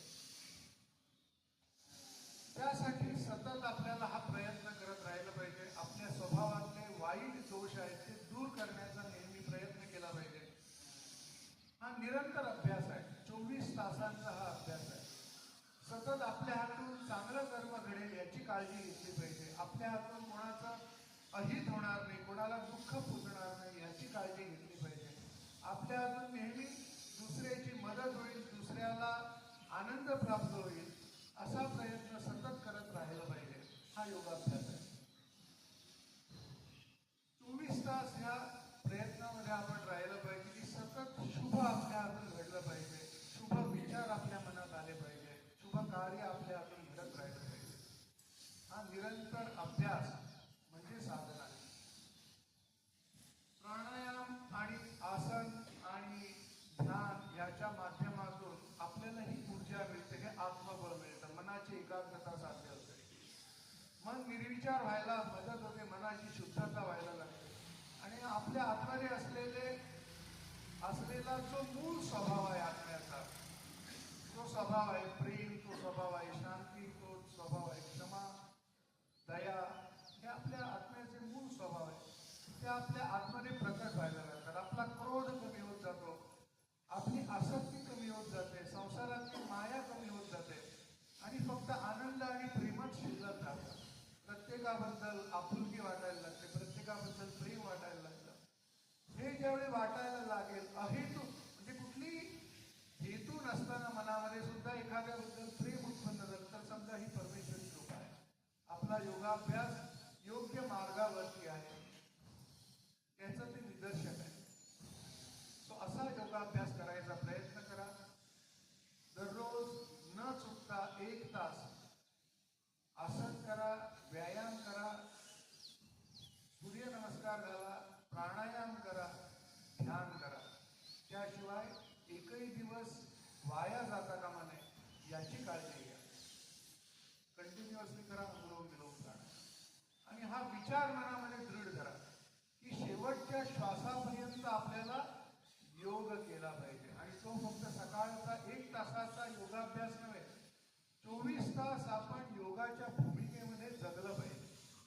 आहार आपला शुद्ध राहिला पाहिजे, विचार पवित्र झाले पाहिजे, प्रत्येकाच्या कल्याणासाठी प्रयत्न केले पाहिजे, आपले विचार प्रत्येकाचं भलं व्हावं असे असले पाहिजे, मनात सतत पॉझिटिव्ह, सतत सकारात्मक भाव असले पाहिजे, सतत क्षमा केली पाहिजे, दुसऱ्यांच्या चुकांना क्षमा केली पाहिजे आणि आपल्या हातून चूक घडली तर क्षमा मागितली पाहिजे. ही त्रिसूत्री लक्षात घ्या आणि अशा पद्धतीने योगाभ्यास करा. विश्राम. डाव्या नाकपुडीतून श्वास बाहेर काढल्यानंतर विश्राम घ्यायचा आहे. 3 प्राणायाम आज आपण केले कारण आपल्याकडे वेळ कमी आहे, मला सांगायचं जास्त आहे, त्यामुळे कृती कमी घडते. दैनंदिन अभ्यासामध्ये कृती जास्त करा आणि दिवसभर स्वाध्याय करा. चांगल्या पुस्तकांचं वाचन करा, चांगल्या व्यक्तींच्या संपर्कामध्ये राहा, सतत संत संग कसा होईल ह्याचा विचार करा. चांगले विचार देण्याचा प्रयत्न करा. वाईट विचार येतात की त्यांना थांबवा. आपल्या डोक्यामध्ये एकही चुकीचा विचार येऊ देऊ नका. एकही चुकीचा अन्नाचा कण आपल्या शरीरामध्ये जाणार नाही याची काळजी घ्या. म्हणजे शरीर निरोगी राहील, मन निर्मळ राहील आणि जीवन सुखी आणि आनंदी होईल. हा सतत प्रयत्न केला पाहिजे. आपण 3 प्राणायाम केले, भस्त्रिका, कपालभाती, अनुलोम विलोम. हे 3ही प्राणायाम महत्वाचे प्राणायाम आहेत. 3ही प्राणायाम तुम्ही 24 तास करू शकता, जास्तीत जास्त वेळ करू शकता. त्याला वेळेचं बंधन नाही. तुमची जशी इच्छा, फक्त पोट रिकामा पाहिजे. अनुलोम विलोम तुम्हाला सांगितल्याप्रमाणे जेवल्यानंतर 1 तासाने तुम्ही कंटिन्युअसली 24 तास करू शकता. रिकामा जर पोट असेल, आपण काही आहार सेवन केला नसेल, तेवढा पाहिजे तेवढा वेळ हे प्राणायाम तुम्ही करू शकता. तो प्राणायामाला सीमा नाही. जेवढा रोग तीव्र तेवढा प्राणायाम जास्त वेळ. आमच्याकडे येणारे जे कॅन्सर पेशंट आहेत त्यांना आम्ही 24 तास प्राणायाम करायला लावतो. जे लकवा म्हणजे पॅरालिसिसचे जे पेशंट आहेत त्यांना 24 तास आम्ही अनुलोम विलोम करायला सांगतो. ज्यांना कॅन्सर आहे त्यांना 24 तास कपालभाती करायला सांगतो. हे प्राणायाम जेवढा वेळ तुम्ही कराल तेवढा तुम्हाला फायदा देणार. तो ह्या पद्धतीने ह्या प्राणायामाकडे बघा.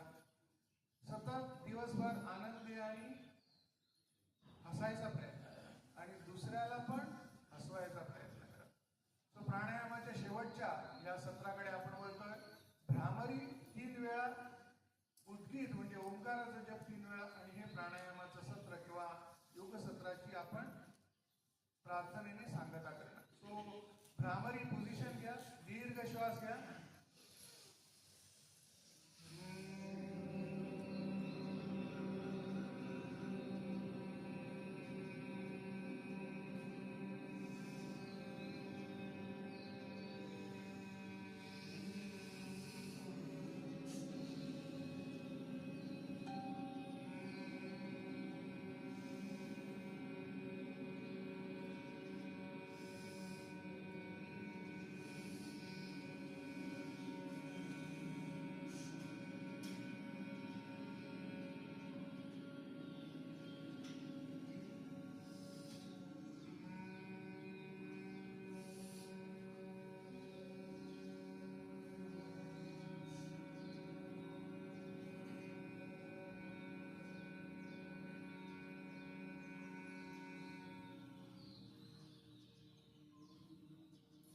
प्राणायाम 3 वेळा ओमचा उच्चार, दीर्घ श्वास आतमध्ये घ्या.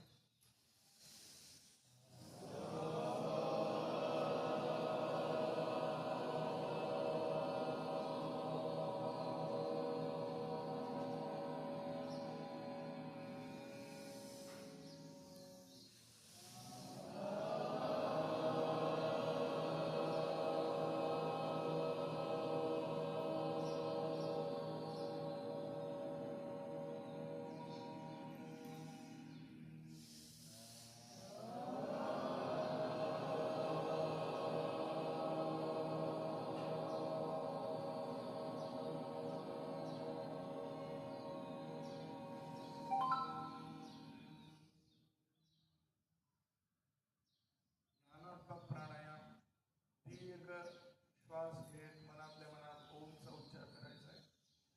श्वासाची गती लांबवायची आहे, मंद गतीने श्वास घ्यायचा आहे. आपण श्वास घेतोय की नाही हे आपल्याला सुद्धा कळता कामा नये एवढा तो स्लो घेतला पाहिजे आणि तेवढ्याच स्लो तो श्वास बाहेर सोडला पाहिजे. आणि हे करताना दोन्ही भुवयांच्या मध्ये आज्ञाचक्रामध्ये लक्ष एकाग्र करायचं आहे. मनातल्या मनात ओमचा उच्चार करायचा आहे. ओमचं चित्र त्या आज्ञाचक्रामध्ये आपण बघण्याचा प्रयत्न करणार. ओम हे अक्षर आपल्या डोळ्यासमोर दोन्ही भुवयांच्या मध्ये आज्ञाचक्रामध्ये बघण्याचा प्रयत्न करा. त्या चित्रातून हजारो किरण, सोनेरी किरण संपूर्ण शरीरभर पसरतायत अशी कल्पना करा. संपूर्ण शरीर ओममय झालेलं आहे, पवित्र झालेलं आहे, शुद्ध झालेलं आहे. सगळ्या प्रकारची निगेटिव्हिटी, सगळे निगेटिव्ह थॉट, सगळे विकार शरीराचे, सगळे रोग नष्ट होत आहेत. आणि परमेश्वराची अखंड कृपा ओमच्या माध्यमातून संपूर्ण शरीर आणि हे जग आजूबाजूचं व्याप्त होऊन राहिलेली आहे. अशी कल्पना करा, असा विचार करा आणि आज्ञाचक्रामध्ये लक्ष एकाग्र करा. प्रत्येक श्वासाबरोबर ओमचा उच्चार.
एकदा ओमचा उच्चार दीर्घ श्वास घ्या.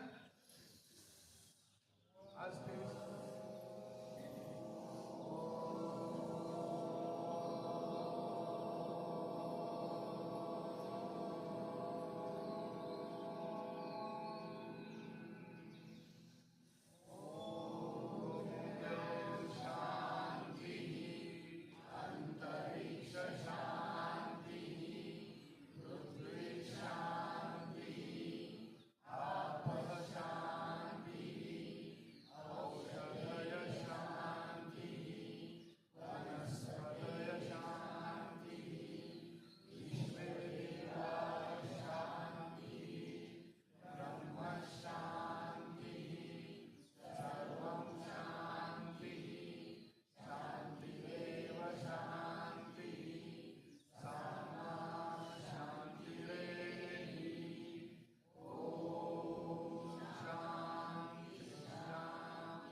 सगळ्यांना नमस्कार. सगळ्यांना आजचा दिवस चांगला जाऊ दे.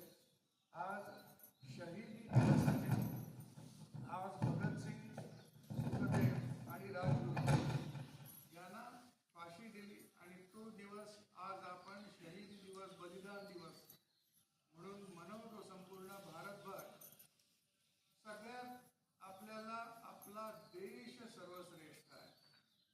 देवाआधी सुद्धा देश आहे, कारण देश आहे तर देव आहे. लक्षात घ्या. सनातन संस्कृतीमध्ये भारताला भारत माता असं म्हटलेलं आहे. आपली ही माता आहे, तिचं संरक्षण आणि तिचं संवर्धन करणं हे आपलं प्रत्येकाचं कर्तव्य आहे. आज हा संदेश घेऊन आपण शहीदी दिवस मानायचा आहे आणि मनवायचा आहे. तो सगळ्यांना शहीदी दिवसाच्या शुभेच्छा. आणि ते देशाबद्दलचं प्रेम तुमच्या प्रत्येकाच्या हृदयामध्ये प्रकाशित हो, ही त्या परमेश्वराची प्रार्थना.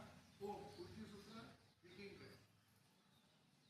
शहीद दिवस खरं तर आपला भारत देश स्वतंत्र होण्यासाठी सुमारे 7.5 लाख लोकांनी बलिदान दिलं.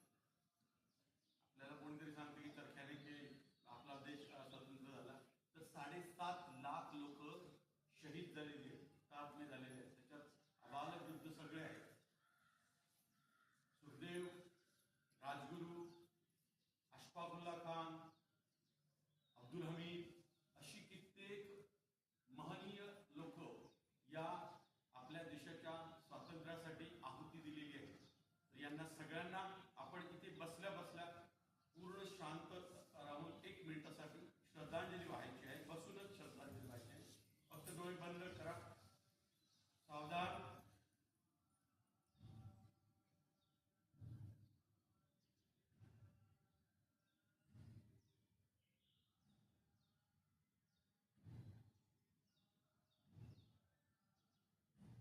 विश्राम.